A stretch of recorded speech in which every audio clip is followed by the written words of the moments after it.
आदरणीय एकनाथजी शिंदे साहेबांच्या नेतृत्वाखाली निर्णय झालेला आणि आता त्याची अंमलबजावणी करणं हा विषय त्या ठिकाणी प्रलंबित आहे, ही वस्तुस्थिती आहे.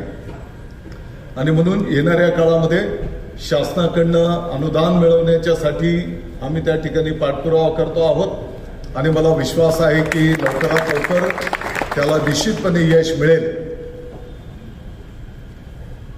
परंतु मामा त्याचा जे नियम आहे, मी फक्त नियमाची माहिती देतो, म्हणजे माझं मत आहे असं मी बोलत नाही, परंतु त्याचा नियम असा आहे की कर्मचारी बांधवांना जर 20% त्या ठिकाणी त्या शाळेला संस्थेला मान्यता मिळालेली असेल तर नियम असा बोलतो की 80% उर्वरित पगार त्या बांधवांचा भगिनींचा हा संस्थेने दिला पाहिजे.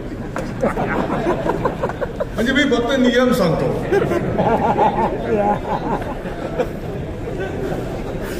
तो नियम काही मी केलेला नाहीये.